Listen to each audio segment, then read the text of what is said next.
Sí, sí, sí. Sí, yo estoy Entonces, oyendo perfecto.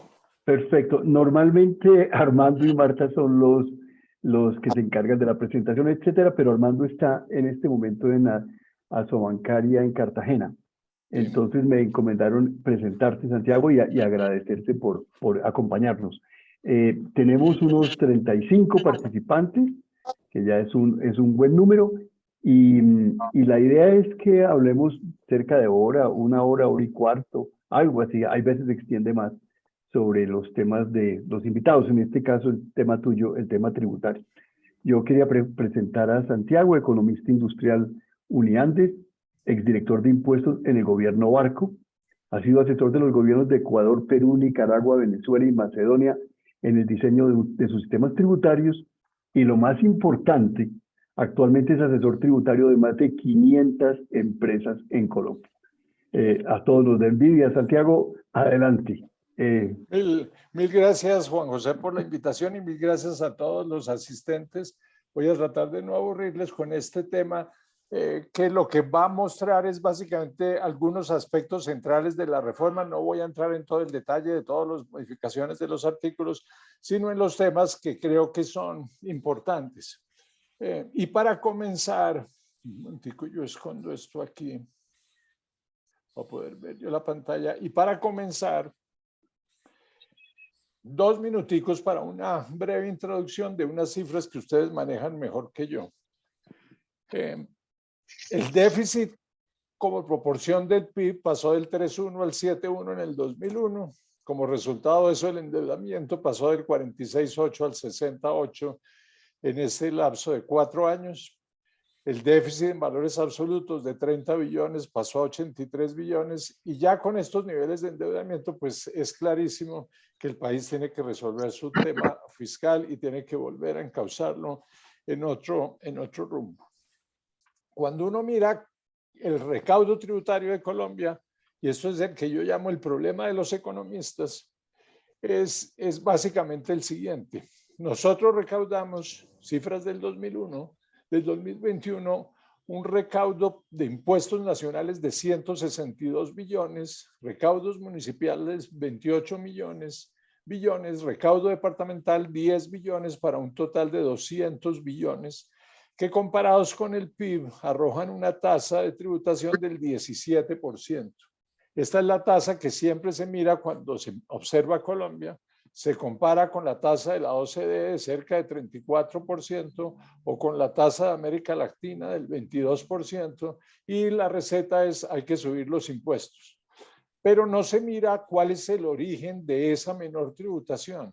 Y resulta que hay 92 billones de exenciones y beneficios que son básicamente el IVA, que tiene 60 o 50 o 60 billones de costo de las exenciones, y el resto más o menos 30 billones que están repartidos entre personas naturales que se toman 20 y pico, 30, y 10 o 15 billones que son las exenciones y beneficios de las personas jurídicas.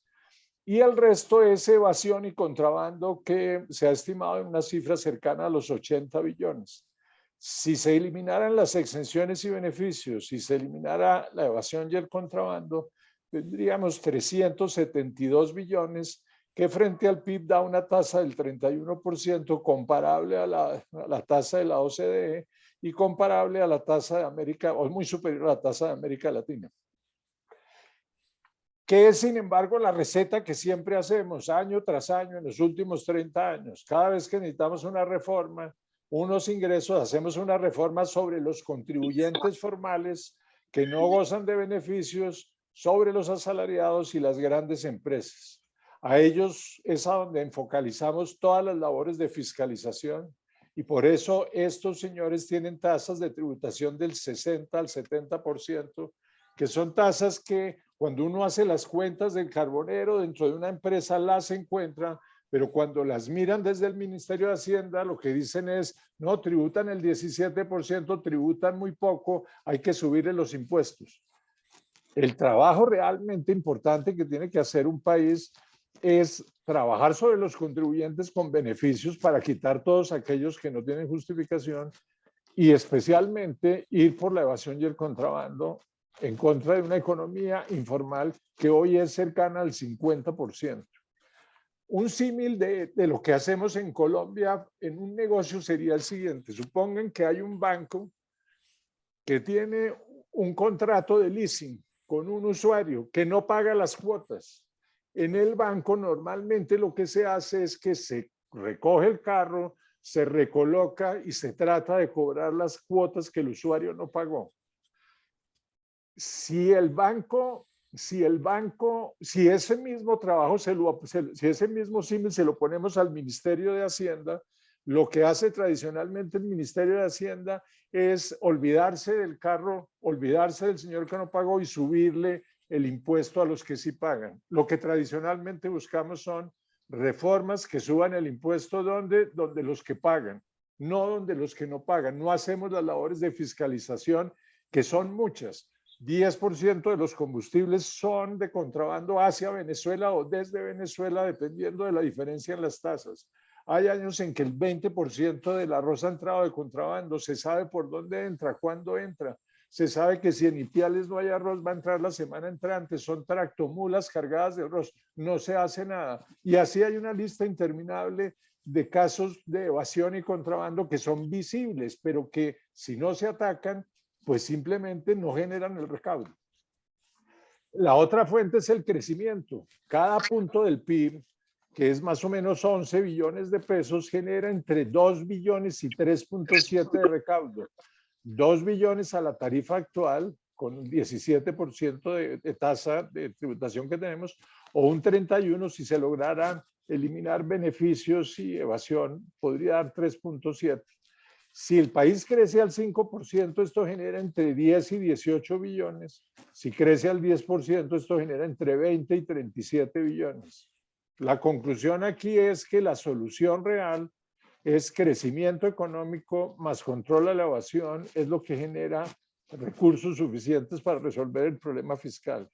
Si el país se pone en modo crecimiento, pero para eso hay que tener reglas pro crecimiento, el país puede recaudar entre 15 y 27 millones con una tasa del 5 o un poco superior. Si controlamos el 20% de la evasión y reducimos las exenciones en un 20%, eso da 34 billones. Aquí tendríamos entre 49 y 61 billones en un escenario de crecimiento. Ahora, es posible crecer con el sistema actual más allá de lo que uno quisiera.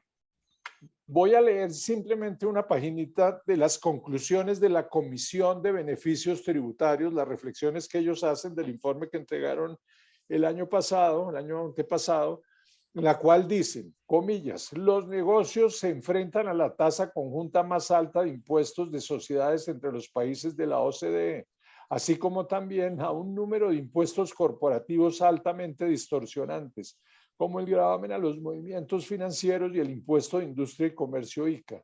El sistema colombiano actual desincentiva activamente la inversión entrante. Colombia sigue imponiendo un IVA sobre la inversión de activos fijos, gravámenes a los movimientos financieros y un impuesto de industria y comercio local que grava el volumen de negocios en lugar de las ganancias. Estos tres tributos incrementan el costo de capital y negocios en el país. El gravamen a los movimientos financieros o GMF es distorsionante, desalienta el ingreso de los negocios a la economía formal y desincentiva la inversión nacional y extranjera. Si ustedes miran el informe de la Comisión de Expertos, esta es tal vez la primera reflexión que ellos hacen antes de entrar a mirar si los beneficios hay que quitarlos o no. Lo que ellos dicen es, ustedes destruyen valor todos los días con el sistema impositivo que tienen. ¿Y por qué se destruye el valor? Y les voy a pedir atención en estos tres cuadros que son muy importantes, porque al final vamos a volver a hacer referencia a ellos para ver esta reforma dónde nos coloca. Estas son las cuentas del carbonero, que son las que hace desde el señor que vende Perdón, dulces. hay un problema grande con el sonido.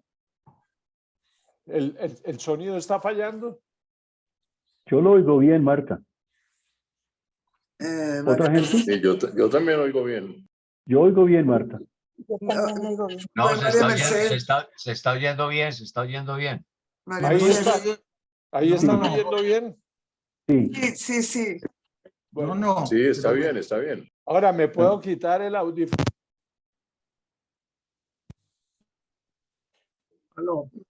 Ahí nos No. escuchamos. ¿Así oyen mejor? Mejor con el audífono, Santiago.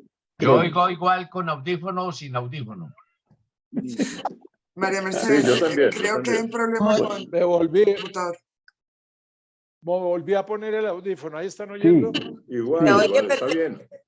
se oye Bueno, muy El bien. problema es en el de María Mercedes. Debe haber algún retorno. Bueno. alguna cosa. Entonces, yo les quiero mostrar las cuentas que hace cualquier empresario, desde el más pequeño hasta el más grande, cuando mira su PIG tributario para tratar de estimar la tasa de tributación. Y para llegar a esas cuentas les pido atención en estos 3 cuadros que son muy importantes. Aquí tengo 5 tipos de empresas que van desde rentabilidades del 50% sobre ventas, esta es la utilidad, digamos, a empresas del 2% de rentabilidad sobre ventas. Esta es una empresa de alto margen y baja rotación. Puede ser una empresa de prestación de servicios profesionales, de asesorías, que puede estar en este orden. Y esta es una empresa de distribución de productos de primera necesidad o producción de productos de primera necesidad competidos. Colombia en promedio, al mirar las declaraciones de renta, está aquí en el 5 y pico. Es decir, la tasa promedio que uno saca de las declaraciones agregadas de sociedades es del 5.6%. Y veamos cómo se comporta, cómo se forma la tasa de tributación. Entonces, este señor de 100 pesos que tiene costos de 50 y que se gana 50, paga, aquí hemos supuesto que no hay GMF ni hay ICA, que tenemos un impuesto de dividendos del 10% y una tarifa del 31% en renta.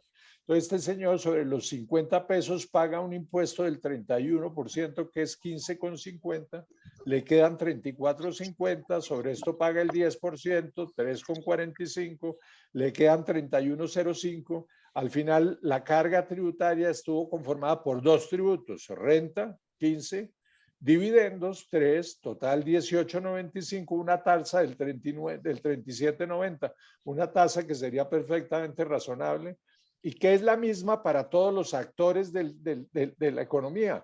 El que se gana el 2% de margen también paga sobre sus 2 pesitos 62 centavos de impuesto de renta y 14 de dividendos. Eso da 37,90 de tasa de tributación y uno diría es un sistema tributario típico. Pero en Colombia nos inventamos el ICA hace muchos años, que es un impuesto que no grava las utilidades de las empresas, sino la actividad y define como base gravable las ventas de la persona. No importa cuánto gane, paga sobre las ventas. Ese ICA, digamos, para este ejemplo lo hemos tratado con el 1%, las tarifas de ICA fluctúan entre 0.7 más o menos y 1.2%. Aquí estamos trabajando con el 1%. Entonces, ahora este señor que antes pagaba únicamente renta y dividendos, ahora tiene que pagar 1 peso, que es el 1% de sus ventas, por efectos del ICA. Para este señor, este efecto es marginal. Pero si yo me voy al señor del 2% del margen, el 1% de las ventas se lleva la mitad de la utilidad. De 2 pesos que se ganó, la mitad se fue en pagar un impuesto que no está asociado a su utilidad, sino a la actividad. Por lo tanto, a este señor no le queda sin 1 peso de utilidad. Sobre esto paga el impuesto de renta, paga el impuesto a los dividendos y al final la suma de estos impuestos que suman 1,38 generan una tasa de tributación del 68,95. Entonces, aquí empieza uno a ver las distorsiones.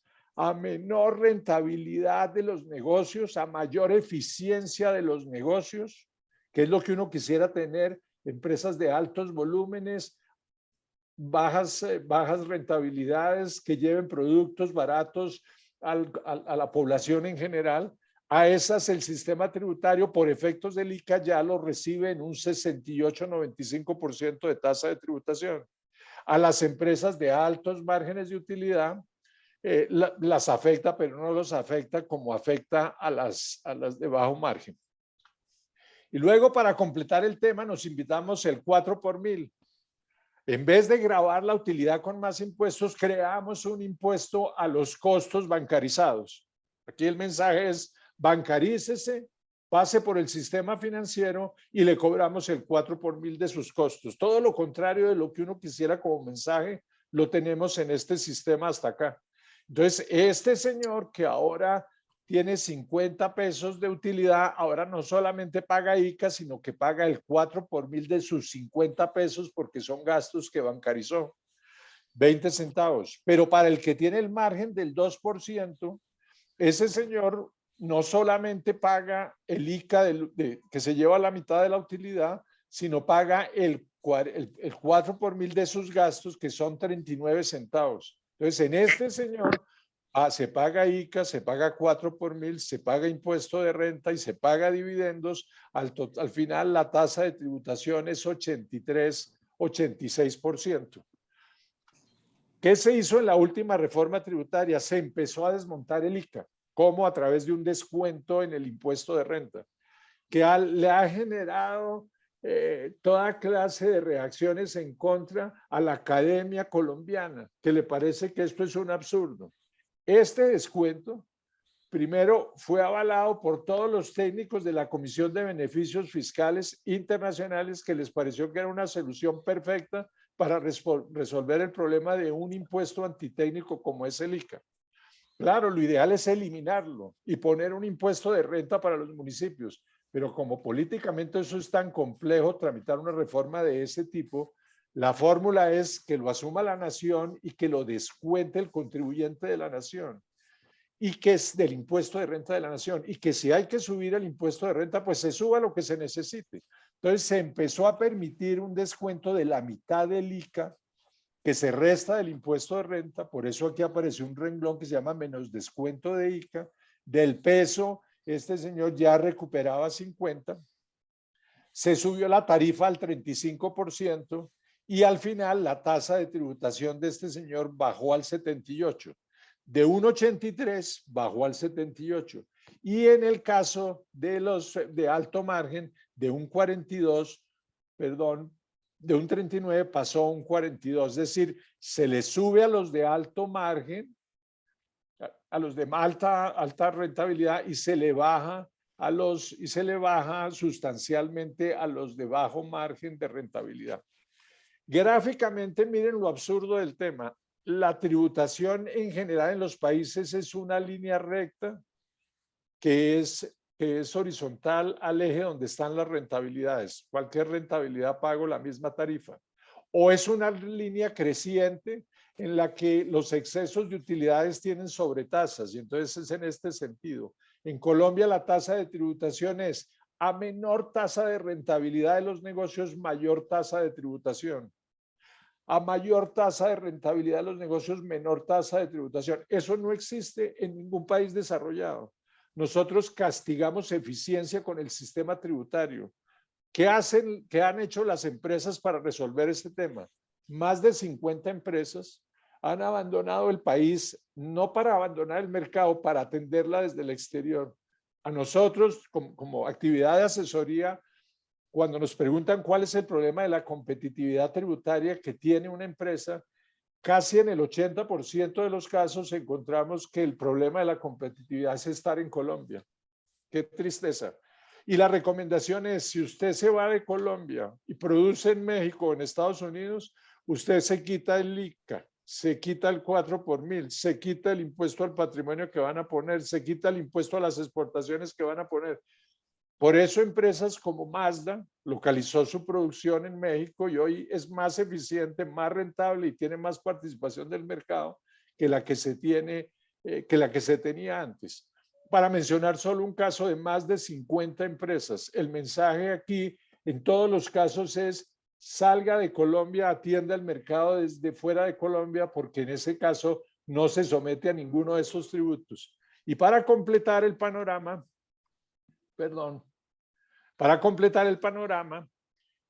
desde que se firmó el TLC y se permitió que la compra a través de envíos rápidos de productos de menos de $200 ingrese al país sin arancel y sin IVA, hoy tenemos un sistema que es perverso.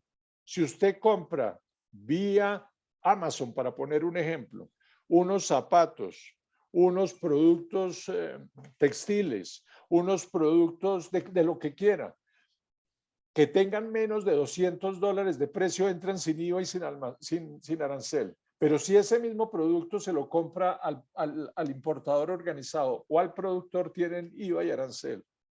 ¿Quién compite en Colombia? ¿Quién compite en Colombia con productos que se pueden vender sin IVA y sin arancel dentro del territorio nacional, dentro de la ley colombiana, y que hasta ahora provenían no de Estados Unidos únicamente, de la China o de cualquier parte, simplemente con que pasaran por Estados Unidos?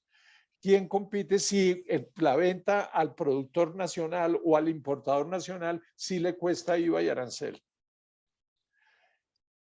¿En qué nos volvimos expertos los colombianos y especialmente quienes forman la política tributaria del país?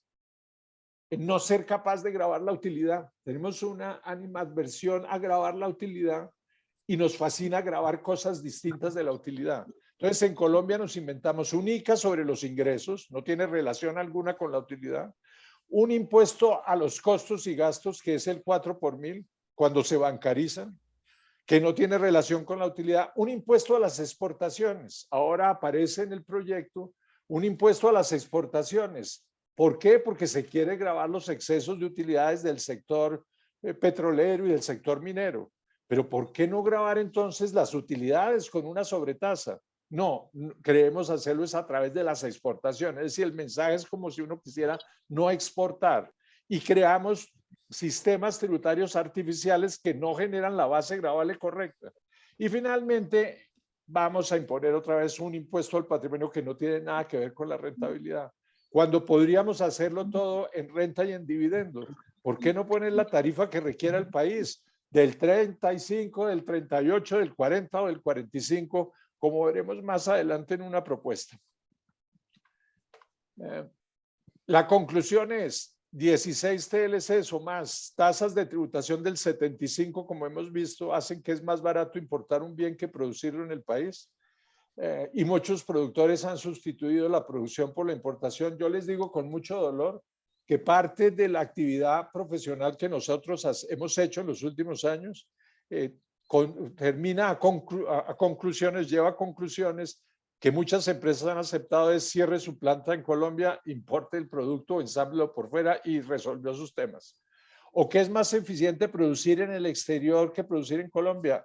Empresas de gran calibre colombiano resolvieron cerrar su planta de producción, no abandonan el mercado sigue siendo muy interesante, pero producen en Centroamérica, producen en México, producen en Estados Unidos. Ahora, frente a este panorama que para mi juicio es suficientemente dramático, tener tasas de tributación del 80 o del 90 si uno suma los impuestos, ¿qué hace la reforma tributaria? Entonces voy a irme a los aspectos centrales sin entrar en una cantidad de detalles. En personas naturales, lo menciono, hoy las personas tienen unas exenciones y beneficios tributarios que juntas no pueden sumar más de 191 millones de pesos. Aquí está el ahorro voluntario, las personas a cargo, los intereses de vivienda, el 25% exento, eso lo bajan a 45 millones de pesos y eso, digamos, es la gran reforma que hay en personas naturales.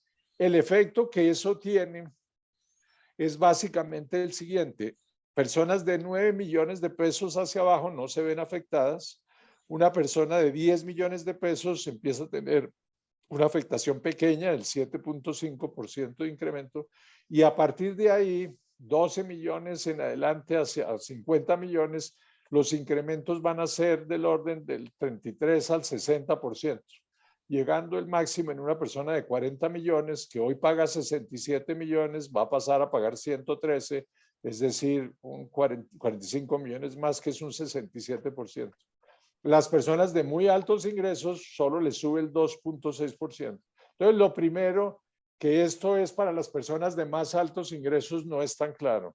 Es para las personas de ingresos medios, definidos como aquellos que están entre 12 y 40 millones de pesos o 50 millones de pesos mensuales, a quienes se les está generando un incremento sustancial de la carga, no a las personas de los ingresos más altos de de la sociedad.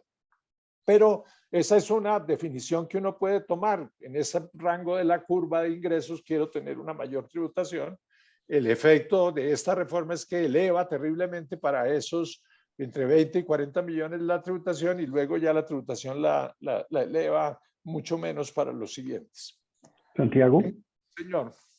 ¿podrías explicar un poco mejor por qué los más altos no pagan tanto? Porque es que los más altos ya para los más altos, ellos ya tenían el límite y entonces el reducirles un poco el límite tiene un efecto ya marginal. Cuando el más alto ya estaba sometido a un límite de 191 millones y se gana al año y se gana 5.000 millones de pesos al año, a él que le quiten 40, 80 más 80 menos es marginal, es un efecto muy pequeño. En cambio, en el que está en 40 millones, este efecto pesa mucho. Entonces, aquí nos está corrigiendo la tabla para decir es que voy a poner una progresividad en los últimos niveles del 50 o del 60 o del 70%, como existe en muchos países, para elevar a estos la tributación. No, aquí lo que se restringió fue un beneficio en un monto absoluto que es muy importante para los de ingreso medio, digamos, de este nivel, pero que ya es marginal, ya era marginal para la persona de altos ingresos. Entonces, aquí lo que se está cogiendo es en un sándwich a los de 12 a 40 y a eso les vamos a aplicar un incremento de la tributación del 60 o 50%, no a los de ingresos altos. Y repito, porque para ellos ya esos 80 millones en un monto de 5.000 millones de ingresos al año es marginal, no genera un efecto sustancial. O sea, Juan José y Santiago, los que estamos en ese sándwich estamos aquí sentados en esta mesa. Los que ustedes están por aquí arriba, ustedes son del 2.6. ¿Qué diablo? Cano, sigamos. Santiago, Marcela Meléndez, una pregunta. Hola, Tú estás Marcela. mostrando el incremento, muchas gracias, interesantísimo oírte. Estás mostrando el incremento, pero no estás mostrando en el gráfico cómo quedan las tasas. Al final la tasa sí queda con progresividad, o también claro. se quiebra la progresividad. No, la tasa sigue siendo progresiva todo el tiempo y la tributación va a seguir siendo todas las veces progresiva. No hay ningún caso donde se baje la tasa, pero lo que pasa es que la cintura de la curva, que desafortunadamente no la tengo aquí, se corrige en los ingresos medios y ahí es donde el efecto grande es que se va a dar. Claro, este señor de 500 va a estar en una tasa efectiva del 39. Y a él va a seguir, sigamos, teniendo la tasa más alta. Pero la corrección más grande en términos porcentuales se da en este nivel de ingresos. Es simplemente, digamos, puede que esto sea una cosa simplemente anecdótica y que uno diga, eso no importa, era una corrección de la tabla, lo importante es que al final el que gane más pague más y aquí lo que estamos haciendo es que los del ingreso medio que pagaban muy poco, los subimos un poco. Yo tengo una percepción y es que si uno quería gravar a los demás ingresos tenía que haber actuado en estos niveles con más énfasis que lo que estoy actuando en los niveles medios. Simplemente para poner un ejemplo, aquí ponen al señor de 40 millones y al señor de 500 y le dicen, señor de 40 usted le sube el 67, señor de 500 usted le sube el 2.6. Bueno, al final, pues claro, este señor va a pagar 2.000 millones que frente a su ingreso es una proporción mayor que la que paga el de 40, pero en términos del efecto porcentual frente al monto de sus ingresos es mucho más fuerte para este señor que para este. En las pensiones, pues Colombia sí tiene un sistema de pensiones que es muy discutible desde el punto de vista de la equidad. Nosotros tenemos un sistema que es exento, que significa el aporte es exento, se resta de la base gradual de impuestos, la formación de la pensión en el fondo es exenta y la pensión hasta 38 millones es exento, es decir, prácticamente todo estaba exento. Las legislaciones internacionales lo que normalmente tienen es un esquema que es exento grabado.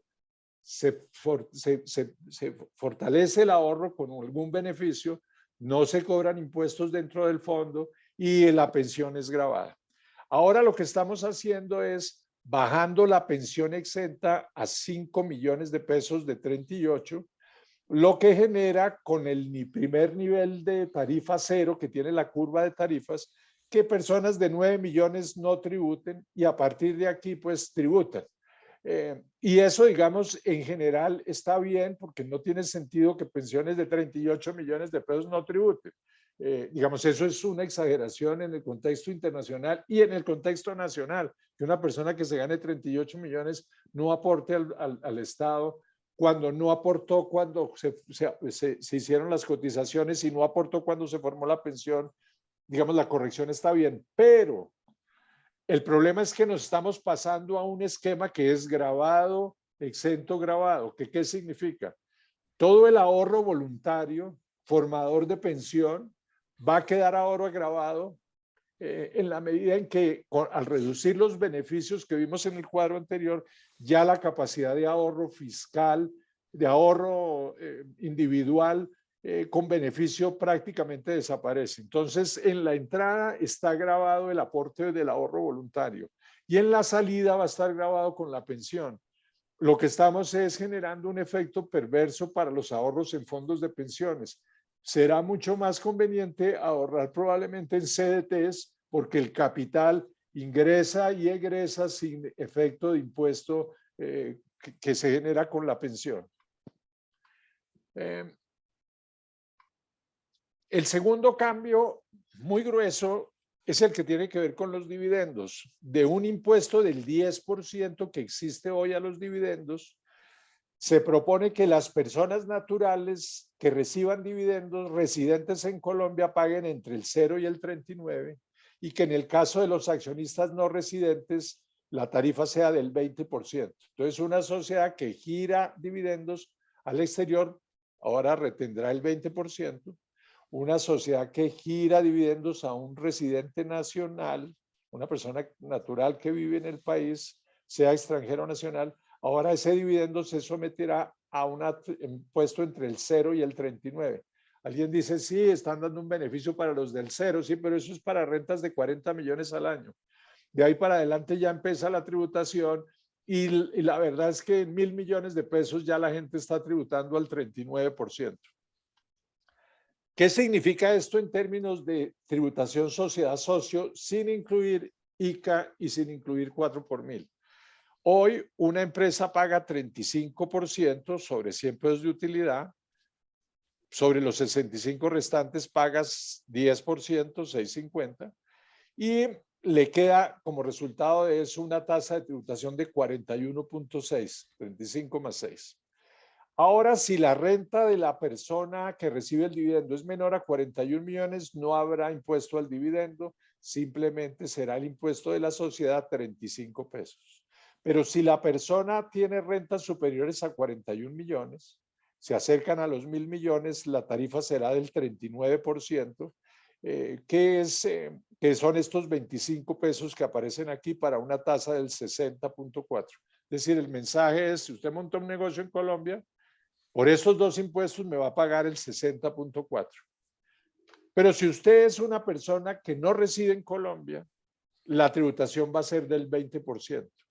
Entonces este señor pasa del 10 al 20, en vez de pagar 6.5 paga 13 pesos de dividendos y la tasa de tributación será 48% en lugar de 41 que es hoy en día.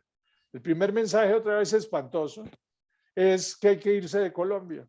Si yo quiero ser inversionista y tener la mejor tributación, lo que tengo que hacer es no ser residente en Colombia. Si yo no soy residente en Colombia, me someto a esta tabla del 48%. Si yo me quedo en Colombia, me someto a la tasa del 60.4%. Es decir, hay un mensaje perverso en la formulación de las tasas. No puede ser que los extranjeros tengan menores tasas que los colombianos. Eso no es posible porque hay un incentivo perverso a dejar el país. Y cualquier persona con ingresos altos de dividendos y con un patrimonio importante, pues hace estas cuentas y dice, pues yo no me voy a quedar pagando el 60 cuando puedo pagar el 48 simplemente cambiando la residencia fiscal. De otra parte, simplemente un comentario aquí al final que quiero hacer. No se establece que las nuevas tarifas se aplicarán únicamente para las utilidades generadas a partir del 2023, lo que llevará a las empresas a efectuar una distribución de utilidades retenidas antes de terminar el 22 para asegurar la tarifa hoy vigente del 0 al 10% con el efecto de descapitalización empresarial que ello conlleva. Este es un tema muy grave.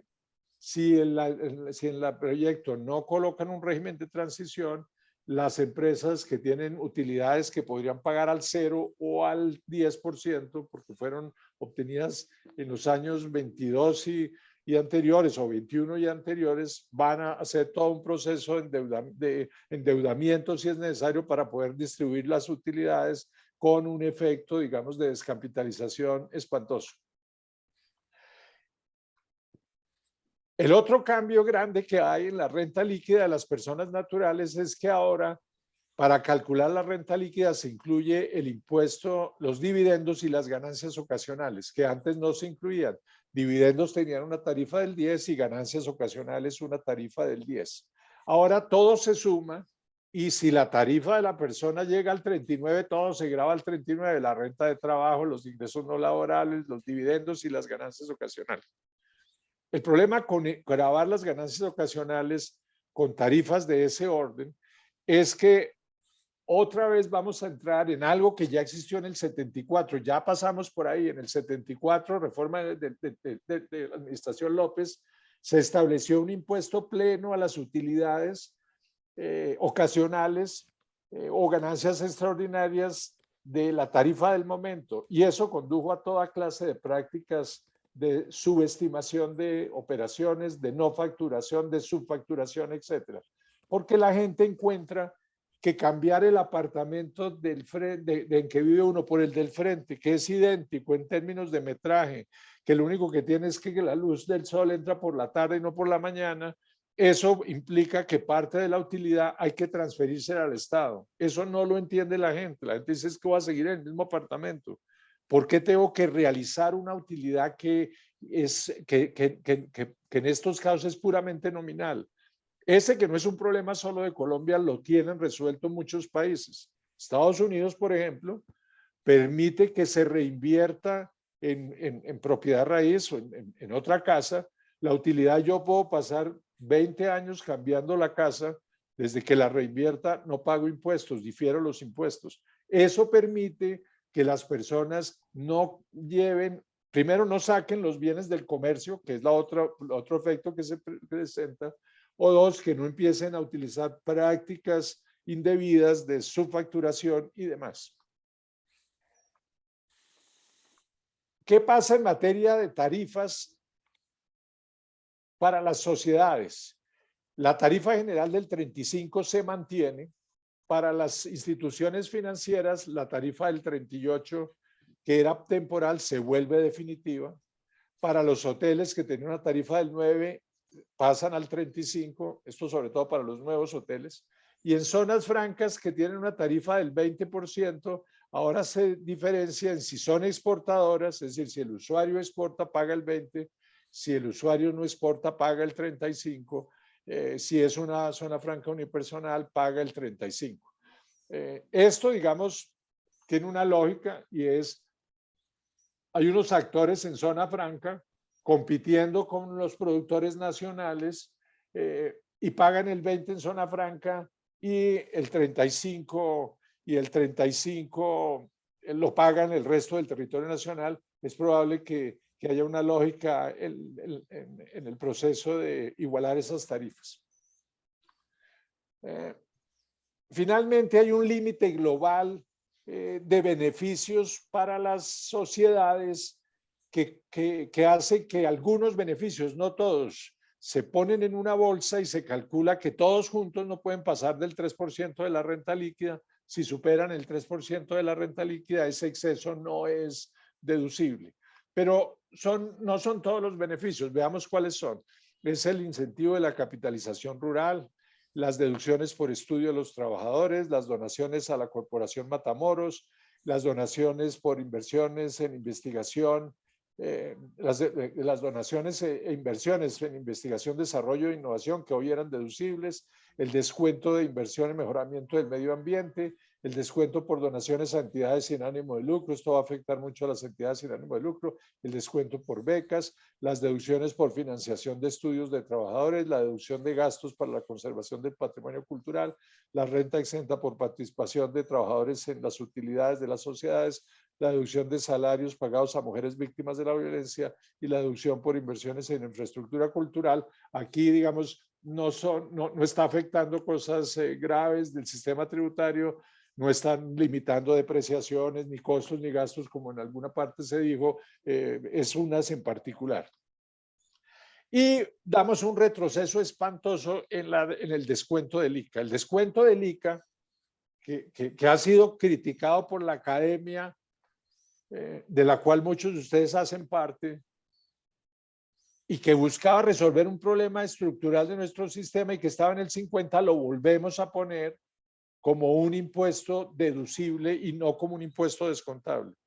Inclusive ha habido propuestas en el Congreso de que ni siquiera sea deducible, que simplemente no se pueda restar nada, con el efecto, digamos, de encarecimiento de la tasa de tributación que eso implica. Y entramos al capítulo de los espantosos. La deducibilidad de regalías. ¿Qué pasa hoy en día con las regalías que afectan al sector petrolero y minero?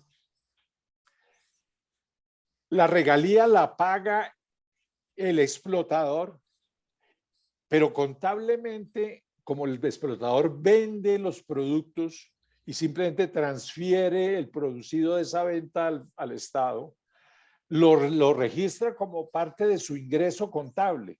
Entonces, con razón, tiene que restarlo como un gasto. Si lo pongo como ingreso, lo tengo que restar como gasto porque no es ingreso mío.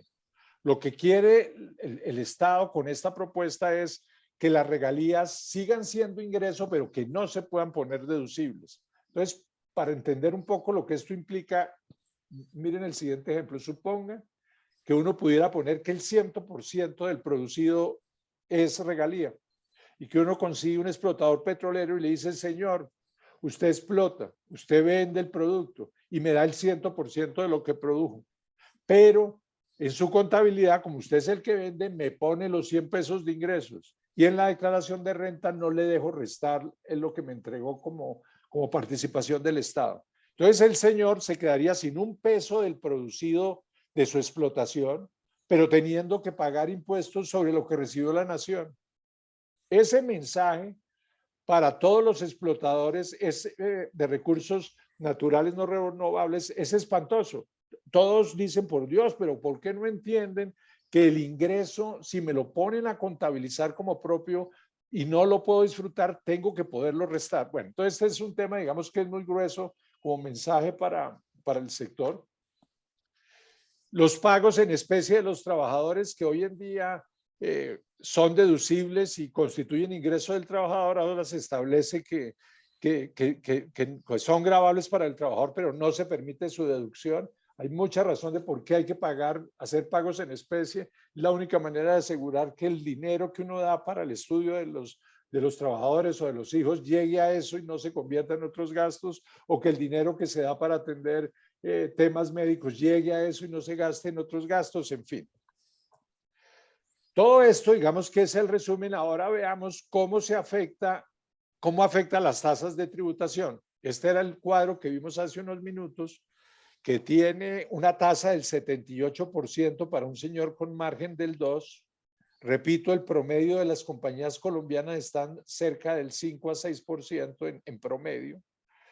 Tasas de entre el 59 y el 78. Entonces ahora lo que hacemos es quitarle el descuento del ICA, subir el impuesto al dividendo al 39%, y entonces este señor de 2% de margen tiene 2 pesos de utilidad, paga 1 de ICA, 39 de 4 por 1000, tiene un impuesto de renta de 28 centavos, le quedan 33 de utilidad neta, paga 13 de impuesto al dividendo, que es a la tarifa plena, no pudo descontar el ICA, y esto genera 1,80 de impuestos.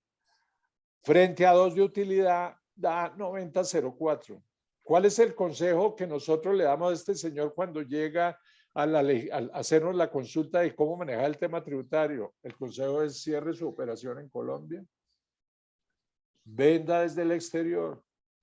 Apenas usted vende desde el exterior, no tiene ICA. Señor, se le empiezan a brillar los ojos. Dice, me quito todo el ICA, que es el 50% de la utilidad. Sí, señor. Se quita el 4 por mil. Ya usted no tiene en sus operaciones de producción 4 por mil. Le brillan más los ojos. Y a ese señor además le decimos no va a tener que pagar este impuesto al dividendo en Colombia, ni este impuesto de renta, pagará el del propio país, pero no tiene estos dos tributos. Esa es la solución desafortunadamente para gente que está en sectores de margen bajo y alta rotación. Para una empresa de servicios como la mía, que podrá estar en el 50, 40, 30 de margen de rentabilidad, pues nos afecta, no nos afecta tanto todo el proceso. Tendremos una tasa del 61%, todavía podremos sobrevivir. Pero como las empresas colombianas en promedio están por aquí en la mitad de estos dos intervalos, ofrecerles una tasa entre el 70 y el 90, pues es demoledor. Ahora, si es un extranjero, perdón, esto era entre el 75 y el 90 lo que da. Si es un extranjero, este señor paga el 86% porque el impuesto al dividendo es inferior. Otra vez el mensaje es un mensaje equivocado. Si usted hace negocios desde fuera, le doy un tratamiento preferencial. Si los hace en Colombia, lo castigo con la tributación. En ganancias ocasionales, ya lo mencionamos, lo que se hace es subir del 10 al 39% la tarifa máxima de las ganancias. Yo no estoy oyendo. ¿Los demás oyen o no? María Mercedes, el problema es tuyo. Sí, Sí, estamos oyendo bien. Sí, Todos oímos bien. Entonces, en la ganancia ocasional, repito, paga del 10 al 39 personas naturales residentes. Personas naturales no residentes pasa del 10 al 30. Personas extranjeras pasa del 10 al 30. Esto va a frenar reposición de activos. El país estaba funcionando bien con un 10%. En casi todas las legislaciones del mundo hay una tarifa preferencial para la venta de activos fijos. Estados Unidos tiene entre 15 y 20%, pero si uno mira en casi toda Europa hay tarifas preferenciales por este mismo problema que ahora estamos tratando de crear aquí. Entonces, voy al impuesto al patrimonio, que el gran cambio que tiene el impuesto al patrimonio, esta versión que se quiere proponer ahora, es gravar a partir de 2.736 millones de pesos los patrimonios con una tarifa que empieza en el 0,5% a partir de ahí y que se eleva al 1% a partir de 4.636 millones de patrimonio líquido del contribuyente. Pero el cambio central que hay es en la base gravable, porque para determinar el patrimonio líquido de los contribuyentes, personas naturales, esto no afecta a las sociedades en principio, salvo que sean extranjeras y sobre ciertos bienes, es que las acciones que posea el contribuyente, el cambio es que deben ser valoradas por su valor intrínseco fiscal, que es el patrimonio líquido sobre las acciones en circulación, o por su valor de cotización en bolsa cuando las acciones cotizan en bolsa. Esto significa que gran parte de las valorizaciones, por lo menos de las retención de utilidades y reservas que hay en las empresas, que hoy no hacen parte del costo de los accionistas, van a quedar grabadas como base gravable del accionista. Así ese accionista nunca tenga posibilidad de recibirlas. Así el accionista no tenga forma alguna de controlar esos dividendos.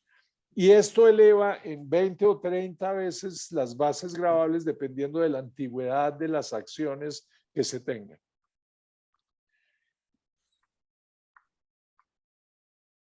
Se crea un impuesto, se incluye dentro del impuesto al carbono el carbón que no tenía y se hace en forma gradual. Se crea el impuesto para plásticos de un solo uso. Esto va a tener un efecto sobre la canasta familiar que yo creo que es importante. Todos los productos de uso masivo se envasan en plásticos de un solo uso. Ustedes en todos los productos de cereales, todos los productos asociados con dulces, con azúcares, con cosas de sal, todos van empacados en plásticos de un solo uso y eso pues algún efecto tendrá, pero sobre todo para la gente de más bajos ingresos. Y se crea un impuesto a las exportaciones de petróleo, crudo, carbón y oro, que su filosofía es capturar un exceso de utilidades. ¿Por qué no ponerlo sobre las utilidades? Si ganó tanto, paga una sobretasa del 20 o del 30 o del 40%. ¿Por qué crear una base que es artificial? Consistente en decir que sobre el precio que exceda $87 la tonelada de carbón, se paga un impuesto del 10%, como si todos tuvieran un costo de $87, todos los actores, o que sobre el precio del barril que exceda 48 se paga el 10%, pensando en que todos tienen la misma utilidad, o que sobre $400, lo que exceda de $400 la onza de oro, se paga un 10%. Los impuestos a las bebidas ultraprocesadas, pues eso igual tiene efectos sobre la canasta familiar. Los impuestos a los productos ultraprocesados también se graban con un 10%. Y las normas de control a la evasión, en el particular me quiero referir a la presencia económica significativa. Se trae al país una norma que está propuesta en algunas legislaciones que la ha propuesto la OCDE, que consiste en que cuando una persona o entidad extranjera tenga presencia económica significativa en el país, debe tributar en Colombia sobre sus ingresos de fuente nacional, como lo hacen los establecimientos permanentes y las sucursales. El problema está en que se define como presencia económica significativa. Son 3 los casos que pueden conducir a eso. El primero, que se obtengan ingresos brutos de 31.300 VTs o más, que son 1.189 millones de pesos, por transacciones de bienes o servicios con personas en Colombia. Toda la importación de bienes y servicios hacia Colombia, en cuantía superior a 1.189 millones, es decir, de más de $300.000, quedó convertida en una causal de presencia significativa. Quiere decir que quien presta el servicio o vende el bien desde el exterior se vuelve contribuyente en Colombia, tiene que tener contabilidad en Colombia y tiene que pagar impuestos en Colombia sobre estos ingresos. Nadie va a volver a vender a Colombia ningún producto cuando aparezcan con esta norma y le digan, si usted me vende la máquina de $300.000, se volvió contribuyente en Colombia y tiene que declarar en Colombia. Esto no existe en las propuestas internacionales, es invento colombiano. Lo que existe en las propuestas internacionales es el caso C, que es mantener una interacción comercial con 300.000 o más usuarios colombianos, incluyendo la posibilidad de visualizar precios en pesos o permitir el pago en pesos. Esto es lo que se busca con la presencia económica significativa a nivel internacional. Es que Amazon pague en Colombia si vende a Colombia todo el día y es un proveedor importante. Es que Apple pague en Colombia si es un proveedor demasiado importante. Es que Netflix, que explota películas en Colombia, pague en Colombia. Pero no que todos los proveedores de productos hacia Colombia terminen siendo contribuyentes del impuesto en Colombia. Y como se le impone una retención del 20% a esos giros que se hacen a esos proveedores, pues esto es un arancel adicional a las importaciones del 20%, que nadie lo va a aceptar en el exterior, que se va a traducir en un sobrecosto del importador y que lo que tiene, digamos, es una interpretación errada de lo que es presencia económica significativa. Nadie que le venda 1.000 millones de pesos a Colombia es significativo para Colombia, para nada. Cualquier máquina vale 200, 300, 500 mil dólares. Eso no mueve la aguja de Colombia para nada, para pensar que ese señor tiene que volverse un contribuyente en Colombia. Se derogan finalmente la exención de utilidades obtenidas en bolsa. Esto, la bolsa nuestra, pues es una cosa demasiado pequeña en lo que es el mercado accionario. Con esto, digamos, es casi el fin de lo poco que se haya hecho en la bolsa en esta materia. Y ese tal vez, digamos, es la exención más importante de las que se derogan. Otra que a mí me preocupa es la de utilidad en predios bis y VIP. ¿Por qué se dio esta exención para los predios bis y VIP? Que la gente dice, pero ¿por qué un dueño de predios tiene que tener una renta exenta? La razón es que aquí no había tierra para proyectos bis y VIP. Por muchos años, el gran problema de los constructores no era que no quisieran hacer BICIBIP, es que no aparecía la tierra. Y no aparecía la tierra porque el margen de utilidad de un proyecto BICIBIP es tan bajo que si a la tierra se le pone el precio que espera el vendedor, simplemente el proyecto no era viable. Fue necesaria una exención para que apareciera tierra en todo el territorio nacional. Claro que hay una ventaja. Alguien puede decir que es inequitativo que un señor que tiene una finca aquí en las goteras de Bogotá la venda y tenga una exención. Pero es que ese señor, de lo contrario, está esperando a que haya actividad comercial, que se la aprueben y vende locales comerciales con una utilidad mucho mayor que tierra para vivienda de interés social.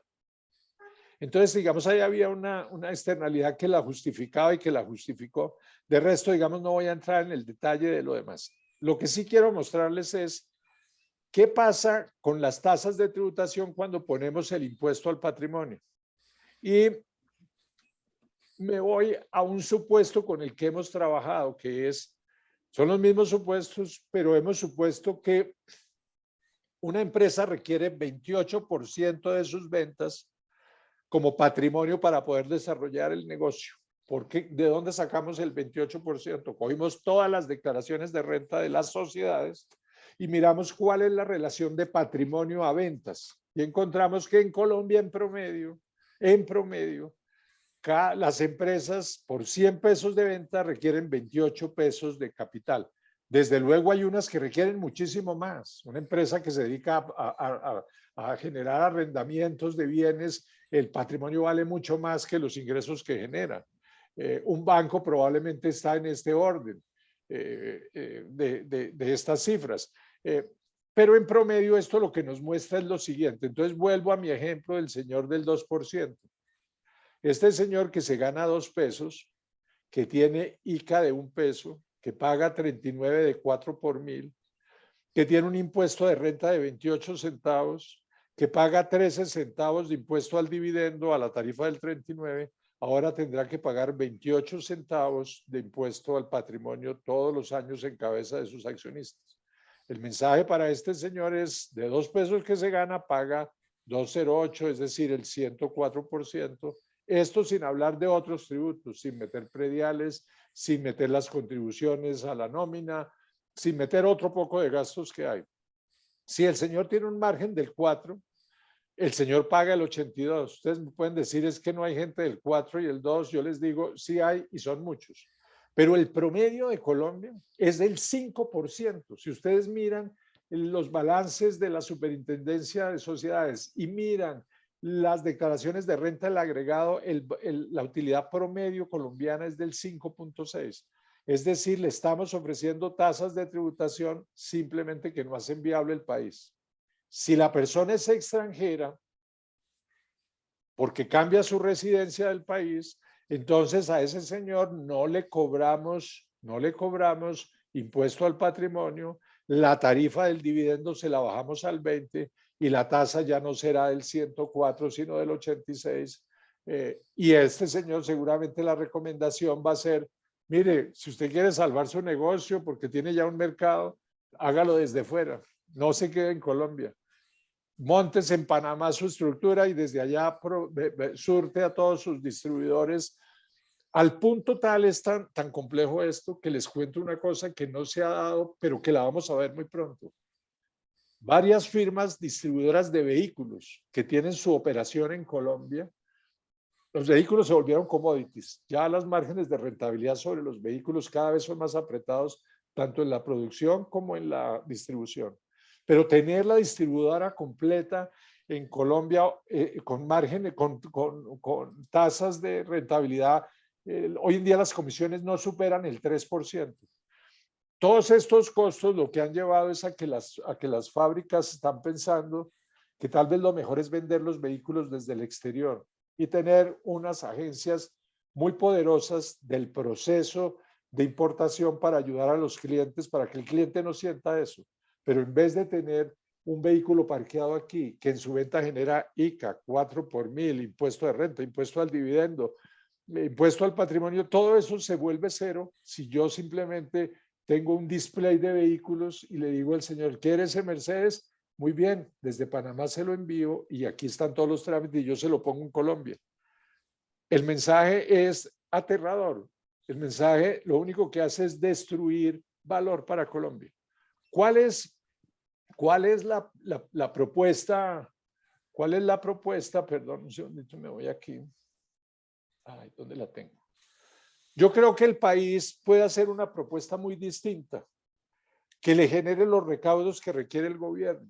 A mí me parece que el ministro de Hacienda hizo un planteamiento muy interesante. El ministro no se casó con nada, dijo yo no tengo ningún compromiso con ninguna de las normas planteadas. Yo lo que tengo es un compromiso con una solución fiscal.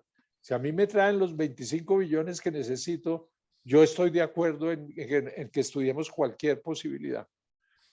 ¿Qué haría yo?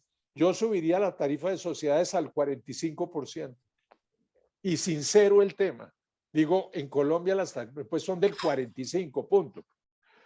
Elevo la retención por pagos al exterior al 35%, que es o más, que es la legislación internacional. En Colombia tenemos una cantidad de pagos por intereses, por servicios, por honorarios, que no pagan la tarifa plena, a diferencia de lo que sucede, por ejemplo, en Estados Unidos. Si yo hago pagos en Estados Unidos, en principio, los intereses se graban al 30%, los honorarios, los servicios que pague un americano al exterior van con retención del 30%.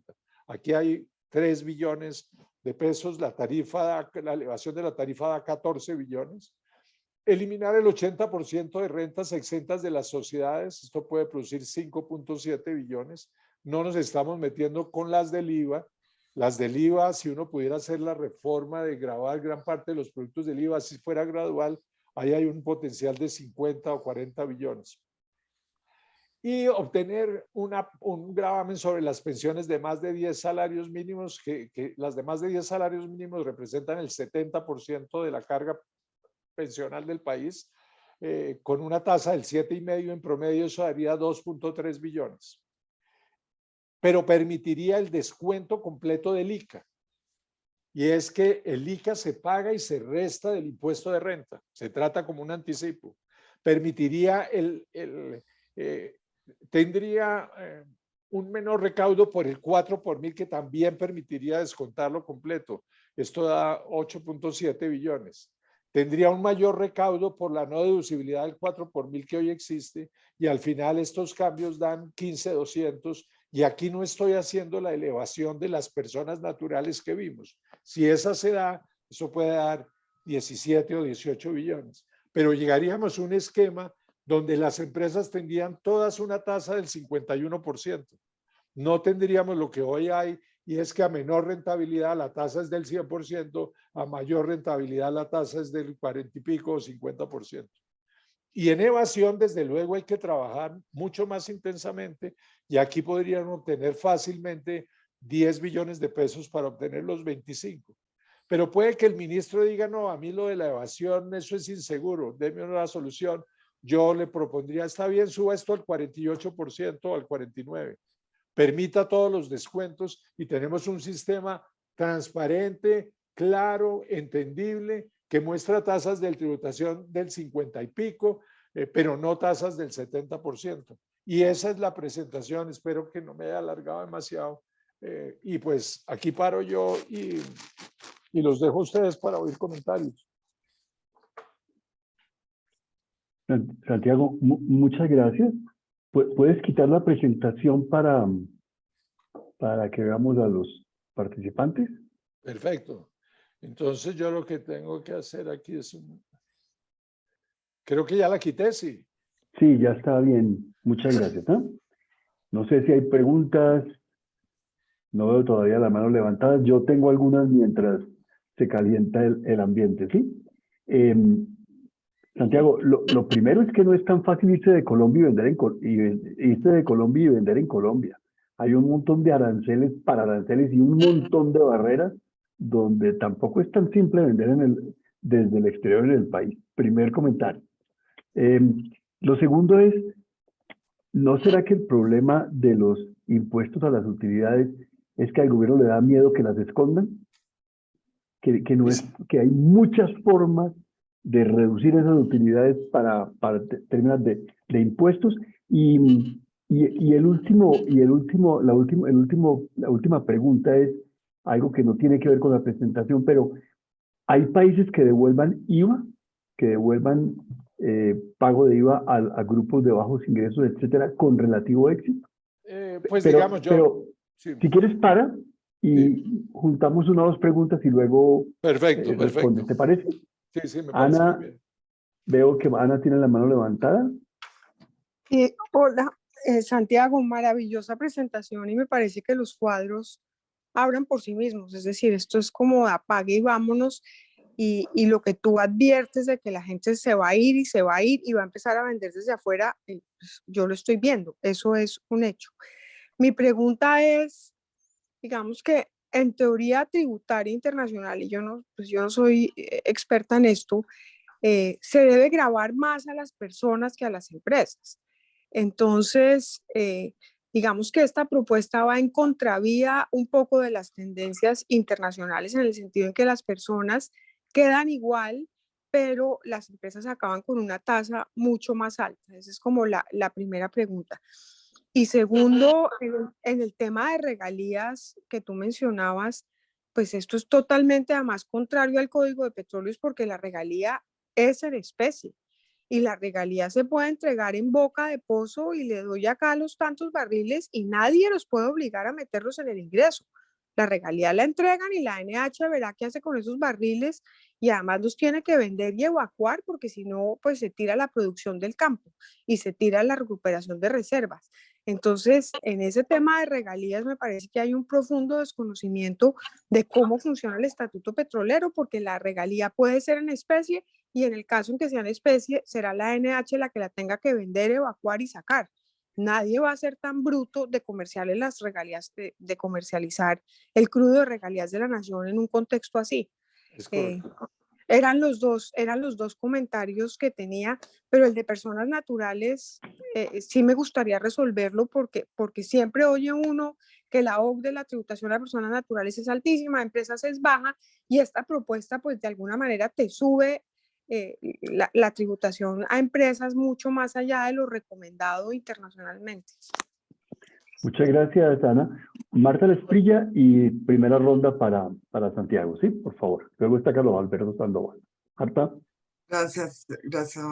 Pues, Santiago, yo le he visto los cuadros durante tantos años suyos y siempre usted incluye el impuesto predial en las sumas que hay que hacer para mirar cuánto paga la gente o las empresas o las personas naturales o jurídicas.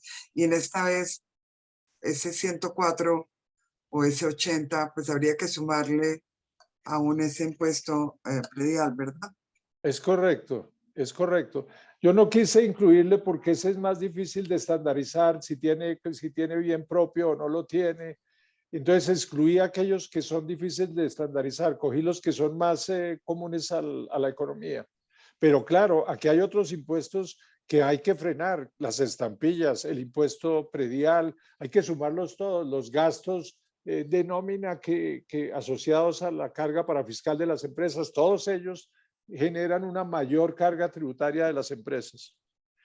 Y entonces, digamos, si voy a tratar de contestar lo siguiente, Juan José, hemos hecho más de 50 traslados fuera de Colombia. Yo le voy a contar algunos casos, digamos, que he visto muy cercanos. Mazda, Michelin, BAT, tabacos. Casi el 80% de la industria farmacéutica del país que produjo en una época toda su producción en Colombia. Todos por un tema tributario hemos encontrado que es mucho mejor trasladarse fuera de Colombia. Claro, hay barreras y hay temas, pero ese es un tema que cuando las cifras que están involucradas son tan importantes, terminan pudiéndose resolver y eso es lo que algunas empresas han hecho. Ahora, que esconden las utilidades, hoy las esconden porque estas cuentas no son ocultas para el empresario. Digamos, el empresario no es que vea solo el 35%, el empresario que tiene un PIG suma y dice, oiga, pero es que el 4 por mil me está matando, el ICA me está matando el impuesto 2, el 3 y ahora el impuesto al patrimonio. Si él va a ocultarlas, las oculta con la estructura actual.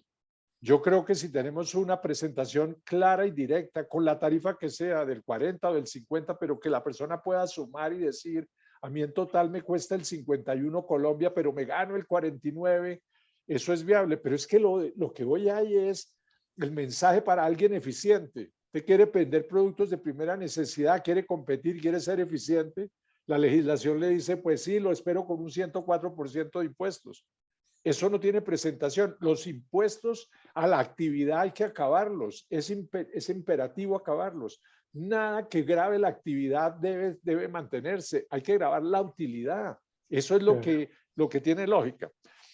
En cuanto a la tasa alta para las personas naturales y la recomendación, yo estoy de acuerdo, pero le voy a dar una respuesta pragmática. Las empresas en Colombia, en general, son de las personas de más altos ingresos, las grandes. Entonces, si la tarifa de la persona jurídica es alta, ya la tarifa indirecta de la persona natural es alta. El hecho de que bajemos la tasa de las sociedades para subirse a la persona natural es un cambio de cuentas, pero no es la importancia. Aquí ya los salarios hay que grabarlos altos y en las sociedades, si la tarifa de la sociedad es alta, ya por ese camino la tasa indirecta de los dueños quedó alta. Tal vez la reflexión que uno haría, y las sociedades pequeñas y la microempresa, ¿por qué la va a grabar al 45%? Yo tendría una propuesta. Pongan un límite pequeño de utilidades que se graban a una tasa menor. Y uno puede tener una tarifa marginal. Hasta 100 millones de utilidad al año, hasta 200 millones de utilidad al año, paga una tarifa del 20%. Y en ese punto de ahí en adelante empieza la tarifa del 45%.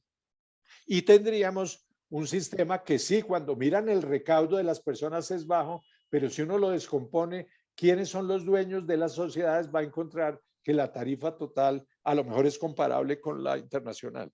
Sí, con las regalías yo coincido, pero a mí me preocupa que el gobierno insista en este tema. La recomendación nuestra ha sido, pues entreguen el producto y que el Estado lo comercialice. En oro, por ejemplo, alguien que nos consultó en estos días, le dijimos, pues ustedes no vendan el oro. Simplemente busquen el mecanismo, acérquense al gobierno para entregar el oro y que el gobierno haga el manejo. Pero si ustedes van a vender el oro y a ustedes les van a retener las regalías, ustedes tienen que poder poner el ingreso y el gasto, porque de lo contrario, nadie va a pagar impuestos con lógica sobre lo que recibe la nación.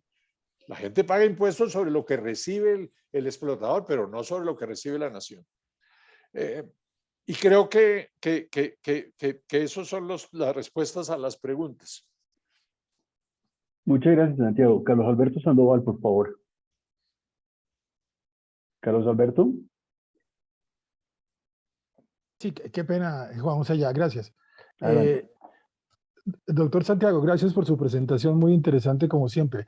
Una pregunta sobre el tema de evasión. Usted señaló el ejemplo clarísimo de las toneladas de alimentos, entre otros, que entran por fronteras. En arroz se habla del 16, del 20% del consumo nacional y estamos hablando de miles de toneladas. Entonces, digamos que eso entiende uno que es un problema, digamos, de seguridad y de control en el que tienen que estar obviamente las autoridades involucradas en casos de contrabando, porque no hay otra forma de no identificar miles de camiones que deben entrar a hacer ese contrabando. Pero también hay otros contrabandos que otros evasiones que creo que todos conocemos, por ejemplo, casos de profesionales, de doctores, que solamente reciben efectivo, que no les piden facturas y uno no las pide, y esos obviamente hay muchísimos casos. Entonces, yo quería preguntarle un poco cómo es su percepción de cuál es la real capacidad que tiene la DIAN entre sus sistemas de información y su personal para poder identificar ese tipo de contrabando, no aquel que es, creería uno, más ligado a la policía y al ejército, sino más a la inteligencia y a la capacidad de identificar inconsistencias o no declaración, digamos, de ingresos que evidentemente existen y que no están tributando y que, como usted señala, hace que el resto de los que sí estamos formalizados tengamos que pagar mucho más. Entonces, la pregunta es, ¿usted cómo ve realmente la capacidad de la DIAN de poder reducir de una manera importante la evasión en Colombia? A ver, la DIAN en términos relativos, su tamaño en términos relativos frente al PIB y frente a la actividad colombiana es una de las administraciones de impuestos más pequeñas del mundo. Yo no sé si eso ya cambió, pero hasta hace unos pocos años era la segunda más pequeña en términos relativos. Estaba Arabia Saudita, luego Colombia, muy adelante por allá Chile, México, Brasil, pues ni hablar Alemania. Para darles cifras, Colombia tiene pues 10.000 funcionarios o 13.000 en la DIAN.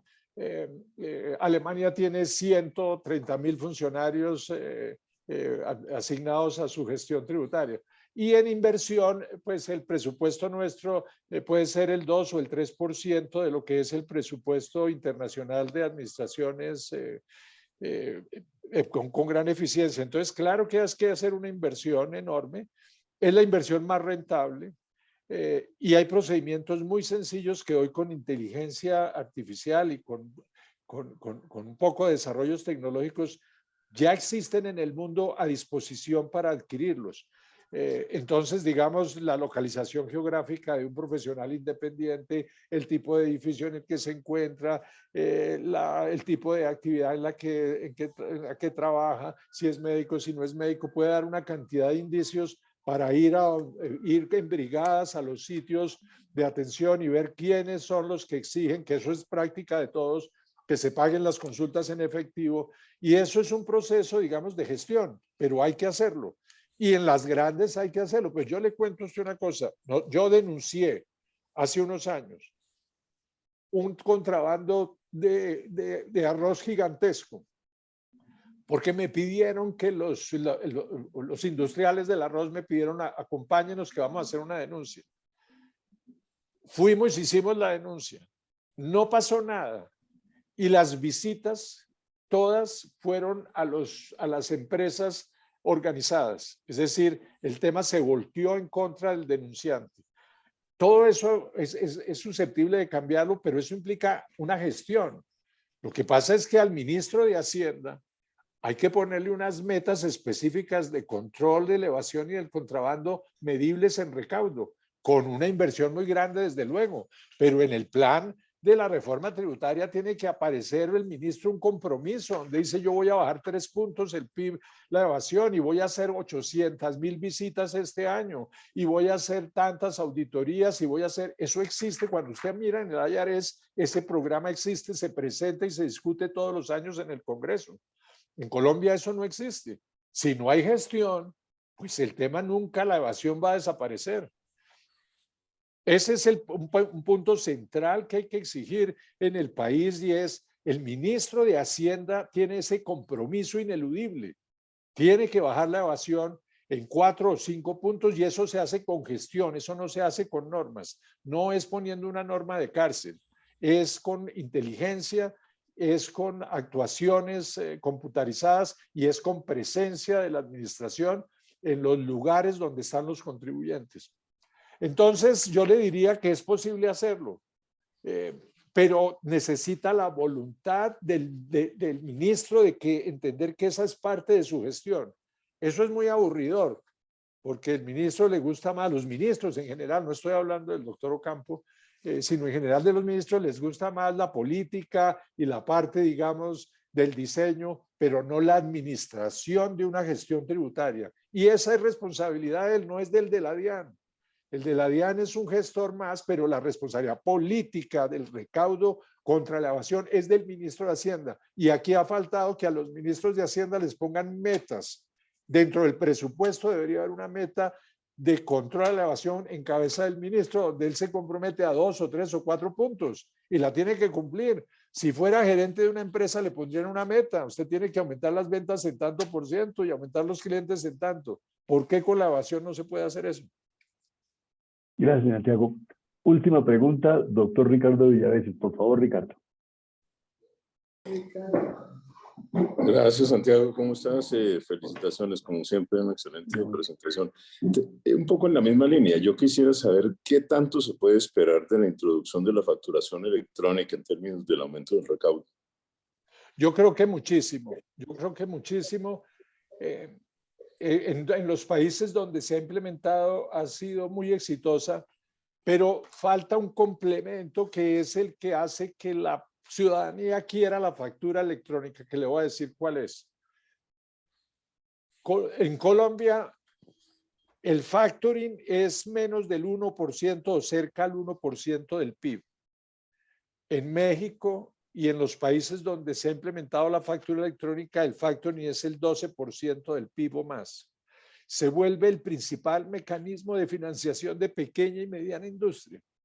¿Por qué? Porque alguien que tiene una factura que le entregó al Éxito, que es un buen pagador, eso es un cheque al portador que se lo descuentan electrónicamente. Desde su computador o desde su teléfono, entra, mira la factura, se la vende al banco y encuentra liquidez en segundos.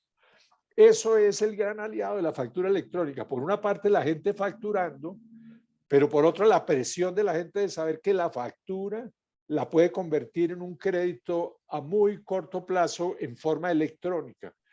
Nos ha faltado ese componente porque el Radian todavía no está funcionando y no está operando. Pero el día que todo el mundo sepa que la factura es descontable, una factura de 1 milloncito, de 2 milloncitos, de 300,000, de 800,000, que se hace en un sistema automático a través de un computador, usted va a tener medio país interesado en la factura, en expedir la factura electrónica, porque es la forma de obtener liquidez. Vamos a mitad de camino, pero vamos por el camino correcto. Doctor Luis Fernando Alarcón, ahora sí la última, por favor. Luis Fernando. Gracias, Juan José. Y felicitaciones a Santiago, como siempre muy esclarecedora en su presentación y ayuda mucho a entender lo que está pasando. Yo quiero referirme a lo que para mí es el tema detrás de todo esto. Mientras uno tenga la mitad de la economía informal por fuera de todas las cuentas del sistema tributario, de absolutamente todo, pues va a ser muy difícil mejorar el recaudo y vamos a seguir haciendo, como lo dice Santiago, lo de siempre, subiendo la tributación a los formales, a la empresa formal, a los asalariados y punto, y vamos a ahorcar esa gallina de los huevos de oro. Pero con respecto a lo que se puede hacer, que aquí estamos hablando de eso, acaban de mencionar la factura electrónica y esas cosas, la verdad ha habido muchos avances, pero yo intuyo que esos avances van más de nuevo al grupo de los formales. Yo creo que todos nosotros recibimos la declaración de renta hecha por la DIAN. Pues eso no es que alguien se siente a hacerlo, sino son los sistemas informáticos que les permiten consolidar una serie de cosas y a uno le mandan y le dicen, ve, ahí le mando el borrador de su declaración de renta, si le parece pague lo que aquí le liquidamos o si no haga lo propio. Pero con la economía informal hay muchas cosas que ya se pueden hacer. Yo creo que particularmente todo lo que pasa por el sistema financiero permite empezar a generar cosas, hacer mecanismos de seguimiento, de fiscalización, de presunciones de ingresos, que yo creo que eso bien manejado puede dar lugar a forzar a mucha gente a formalizarse. Y déjame cuento una anécdota. Yo ya al final del ministerio casi me tumban por una norma que tratamos de poner, y era la obligación del sistema financiero de los bancos de reportar movimientos agregados, propusimos, de más de 6 millones de pesos por persona. De verdad casi me tumban. Y uno de los que me dio durísimo fue Caballero, que era el presidente de la Sobancaria. Pues finalmente eso terminó negociándose y se pasó una norma en el Congreso para que esa obligación se subiera a 100 millones de pesos anuales. Ya al final del ministerio, yo alcancé a ver el primer listado de esos parroquianos. Y era muy simpático, gente que movía tarrados de plata para la época y no eran contribuyentes. Yo no sé finalmente pues qué se hizo con eso posteriormente, pero digamos la idea era empezar uno a encontrar esas personas que por sus movimientos financieros, por una cantidad de cosas, pues le indicaban a uno que ahí podía haber cosas para hacer, que ahí podía haber evasión y podía haber filtraciones. Yo creo que hoy en día, con el poder de la informática que hoy se tiene, con toda la información que pasa ya por el MUISCA y por todas partes, pues yo creo que el esfuerzo debería dirigirse en ese sentido. Es un comentario que puede ser tonto, pero que yo creo que apunta a la médula del problema. Es correcto. Gracias, Luis Fernando. Santiago. Juan José, Sí. María Mercedes tiene una pregunta, pero... Ah, ok, María Mercedes. Ahora sí la última, María Mercedes. María Mercedes. Pero primero contesta Alarcón, o pregunto yo. No, no. Adelante, María Mercedes, y juntamos las dos. Esto sí no funciona.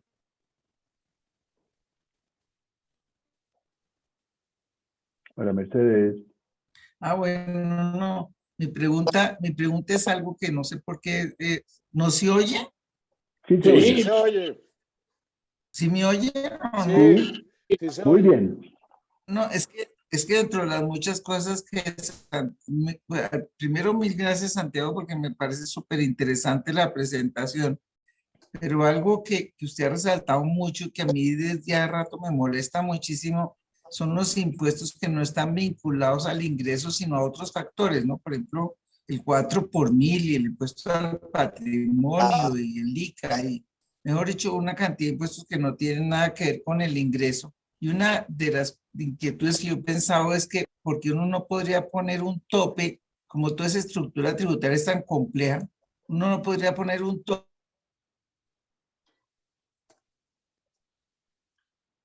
Ahora sí creo que María Mercedes se Ahora quedó sí sin se fue. internet. Te María perdimos, María Mercedes, Mercedes. otra vez. Un tope a. Yo, es que no sé qué me está pasando, ¿no? Mi pregunta es que todos esos impuestos, ¿sí se está oyendo o no? Sí, sí, sí. Perfecto. Todos esos impuestos que no tienen nada que ver con el ingreso, como el ICA, como el 4 por mil, como el patrimonio, como no sé qué más hay, pues no sé, inclusive el mismo predial, uno no podría poner un tope, así sea un tope alto, que mejor dicho que nadie tenga por qué pagar más del 70% o inclusive más alto del ingreso. Pues digamos, lo que pasa es que afecta a fiscos departamentales, municipales, y esa batalla política es muy difícil de dar para tramitarla. Lo ideal sería acabar con esos impuestos y poner impuestos a la renta para los municipios, para los departamentos, para la nación, todos en una escalita y el gobierno reparte. Pero una forma indirecta de hacerlo es permitan el descuento, pónganle unos límites a los municipios y departamentos de cuánto pueden poner y permitan el descuento en renta, y la nación arbitra eso con una tarifa alta. Entonces la nación dice la tarifa de impuesto en Colombia es del 45 o del 50 y yo asumo el ICA, asumo el 4 por mil, que lo vuelvo una retención, y al final el empresario Y el patrimonio. dice, igual el patrimonio sí hay que quitarlo. Patrimonio. No, el patrimonio sí hay que quitarlo otra vez porque es un impuesto, o si se va a poner debe ser también descontable del impuesto de renta, pero el patrimonio es un impuesto, digamos, que grava el stock y no necesariamente la caja de la gente formada por utilidades. Entonces es preferible un impuesto de renta sobre la utilidad que tiene una explicación clarísima, ganó, tiene que pagar. Y yo creo que... No, eso estoy de acuerdo, que uno debería grabar la renta hasta el 80, lo que usted quiera, pero toda esa cantidad, ese reguero de impuestos por todos lados, que además son absurdos. Es correcto, pero entonces yo creo que el gran aporte que podrían hacer ustedes es dirigirse al gobierno en un planteamiento de decirle, mire, sincere el sistema tributario, ponga la tarifa en renta que necesite, pero sobre la utilidad, y permite que todos estos descuentos, todos estos impuestos empecemos a descontarlos. Y en el caso del comentario de Luis Fernando Alarcón me parece importantísimo, porque sí hay muchísimas cosas que se pueden hacer hoy con las herramientas tecnológicas. ¿Por qué no se hacen? Porque esto no es una obligación del ministro, no lo siente como una obligación. El día que al ministro en sus funciones le asignen un mandato constitucional con responsabilidad política, de que tiene que reducir en 2 o 3 o 4 puntos la evasión cada periodo, cada año, ese día vamos a tener al ministro con las mangas recogidas detrás de controlar, señores, ¿cuál es el plan de la DIAN? ¿Qué visitas están haciendo este mes? ¿A qué sitios llegaron? ¿Cuál es la inteligencia que están utilizando? Pero mientras eso no sea una exigencia, pues el camino más fácil es súbale a los que pagan, porque pues esos pagan. Hasta que un día los que pagan dicen, nos vamos. Muy bien. Un aplauso pido para Santiago por la excelente presentación. No, a ustedes, gracias por la invitación, Juan José, y gracias a todos por la atención, muy queridos. Gracias, Muchas Santiago. gracias.